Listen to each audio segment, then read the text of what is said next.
Assalamualaikum warahmatullahi wabarakatuh. Saya akan mencoba untuk menekankan pemahaman anabolisme, khususnya fotosintesis. Di GC sudah di-share untuk PPT maupun modul. Ini saya akan menekankan yang penting-penting saja untuk fotosintesis. Ada 3 macam percobaan untuk fotosintesis, yaitu ingin haus, untuk membuktikan dalam fotosintesis dihasilkan oksigen, Sak untuk membuktikan dalam fotosintesis dihasilkan amilum, dan Engelmann untuk membuktikan dalam fotosintesis dihasilkan oksigen. Engelmann bahannya spirogyra. Spirogyra itu ganggang yang kloroplasnya seperti spiral. Kemudian bakteri aerob ini cahaya. Di sini ada cahaya tapi tidak mengenai kloroplas, dan di sini ada cahaya yang mengenai kloroplas. Ternyata bakteri terkumpul di sini, bakteri aerob. Bakteri hanya berkumpul pada tempat yang ada oksigennya. Berarti di sini ada fotosintesis yang menghasilkan oksigen sehingga bakteri berkumpul di sini. Di sini tidak ada fotosintesis karena tidak mengenai klorofil sehingga tidak ada bakteri aerobnya. Lalu yang kedua, ingin haus. Bahannya gelas besar, corong kaca terbalik, lalu tanaman air hidrilla. Ini dipanaskan, nanti akan muncul gelembung-gelembung udara ke atas. Gelembung ini adalah gelembung oksigen. Sehingga di sini membuktikan bahwa fotosintesis terbentuk oksigen dari munculnya gelembung-gelembung ini. Yang ketiga, sak. Bahannya adalah tanaman biasa yang masih hidup, lalu sebagian ditutup pakai kertas perak, dipanaskan dalam cahaya matahari, kemudian setelah itu ini dipotong, dimasukkan dalam air panas, terus dipindah ke alkohol panas, kemudian ditetesi. Hasilnya seperti ini. Di sini yang tadi yang ditutup tidak berwarna biru tua, berarti tidak ada amilum. Yang tidak ditutup berarti yang melakukan fotosintesis. Berwarna biru tua berarti ini mengandung amilum. Jadi ini membuktikan bahwa fotosintesis menghasilkan amilum. Kemudian kloroplas. Bagian-bagian dari kloroplas. Cairan dalam kloroplas itu namanya stroma. Ini adalah stroma. Kemudian di dalam stroma ada suatu kepingan, satu keping namanya tilakoid. Kalau kepingan ini menyatu menjadi granum, itu kalau satu, kalau banyak grana. Membran luar, ada juga membran dalam, dan ini adalah intermembran, saluran intermembran. Sekali lagi, ini satu keping namanya tilakoid, menyatu menjadi grana, cairannya namanya stroma. Stroma nanti tempat berlangsungnya reaksi gelap, dan grana tempat berlangsungnya reaksi terang.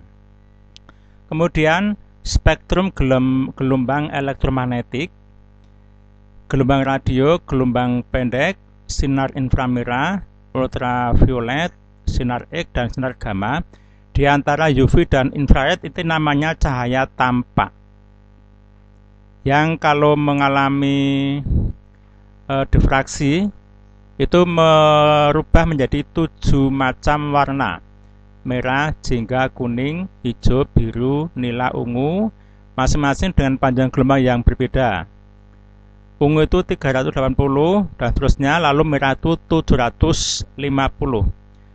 Kemudian dari data ini kelihatan bahwa untuk fotosintesis klorofil itu yang paling banyak diserap adalah cahaya merah dan nila. Seperti ini. Ya, ini di sini adalah cahaya merah, cahaya nila. Jadi untuk fotosintesis cahaya yang paling banyak diserap oleh klorofil adalah warna merah dan warna nila. Merah pada panjang gelombang 650 sampai 700, nila pada panjang gelombang 400 sampai 450. Hijau ini tidak diambil oleh tumbuhan sehingga dipantulkan. Akibatnya kita melihat tumbuhan itu warnanya hijau. Kemudian untuk fotosintesis ini tadi namanya kloroplas. Di sini caranya namanya stroma. Di sini namanya grana. Dibagi dua macam reaksi terang atau namanya reaksi tergantung cahaya karena butuh cahaya. Yang kedua reaksi gelap, reaksi yang tidak membutuhkan cahaya. Sebetulnya penamaan ini kurang tepat. Kalau gelap itu berarti harus gelap, padahal tidak begitu. Hanya saja energi bukan dari cahaya, sehingga yang tepat energi reaksi tidak tergantung cahaya. Fotofosforilasi. Kenapa namanya fotofosforilasi? Foto itu cahaya, fosforilasi itu pembentukan fosfat. Jadi pembentukan fosfat dengan bantuan cahaya, maka namanya fotofosforilasi. Ada dua macam aliran, yaitu siklik dan non-siklik. Kalau siklik itu hanya membutuhkan satu macam fotosistem 1 dan elektron dari P1 kembali ke P1 nanti di recycle membuat ATP. Non-siklik ada dua, fotosistem 2 dan fotosistem 1. Elektron dari Fs2 dihilangkan dan diganti oleh elektron yang didonasikan oleh air, membuat ATP dan NADPH. Donasi elektron berasal dari air, memecahnya menjadi oksigen dan elektron. Oke, sekarang yang siklik. Siklik berarti siklus, berarti dari satu tempat kembali ke tempat itu, dari jari P700 akseptor elektron, lalu kembali ke P700 sambil melepaskan ATP. Jadi hanya simpel, dari P700 kembali ke P700 dengan melepas ATP. Itu untuk siklik. Untuk non-siklik agak rumit. Elektron tidak kembali lagi, tapi nanti dipakai untuk mereduksi NADP menjadi NADPH. Alirannya bermula dari ini. H2O atau air berasal dari tanah. Setelah sampai ke daun, itu kena cahaya, pecah. Karena pecahnya kena cahaya, maka namanya fotolisis. Terurai jadi elektron H dan oksigen O2. O2 nanti akan keluar melalui stomata pada daun, sehingga kita kalau siang hari duduk di bawah pohon akan terasa segar karena daun ini melepaskan oksigen dari air ini. Elektron itu nanti dipakai untuk menambahkan pada P680 atau pada Fs2. Jadi sini Fs2 mengalami reduksi soalnya menerima elektron dari H2O. Kemudian elektron ditangkap oleh akseptor elektron, lalu plastoquinon, kompleks sitokrom, plastosianin, ini semua adalah rantai pengangkut elektron diberikan kepada P700. Jadi P700 mengalami reduksi atau menerima elektron dari P680. Ketika elektron dari P680 ke P700 itu akan mengubah ADP menjadi ATP, sehingga produknya ATP sampai kepada P700. P700 kemudian melepas elektron dan diterima oleh NADP melalui V-redoxin, mengubahnya menjadi NADPH. Jadi untuk non-siklik itu urutannya adalah air memberikan elektron kepada P680, P680 memberikan elektron kepada P700, P700 memberi elektron kepada NADP, mengubahnya menjadi NADPH. Jadi produk dari non-siklik adalah 1 ATP, 2 NADPH. Kalau tadi siklik hanya ATP saja, membutuhkan air. Ini gambaran ringkas dari fotosintesis. Ini tadi cairannya namanya stroma, ini namanya tilakoid, kumpulan tilakoid namanya grana. Di sini adalah stroma, ini juga grana.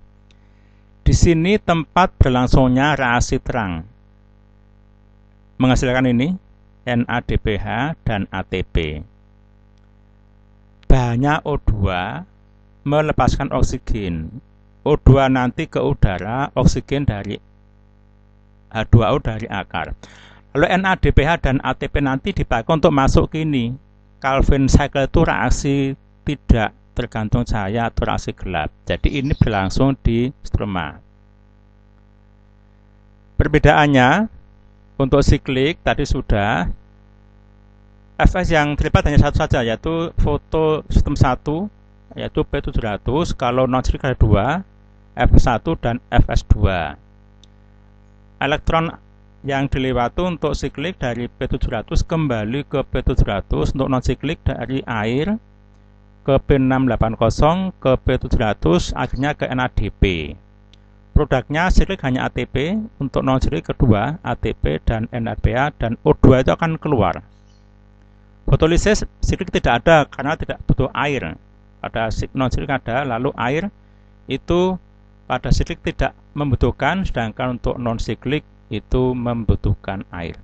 Demikian ringkasan dari fotofosforilase khususnya reaksi terang. Ini besok kita akan masuk ke reaksi gelap. Oke, sekian, terima kasih.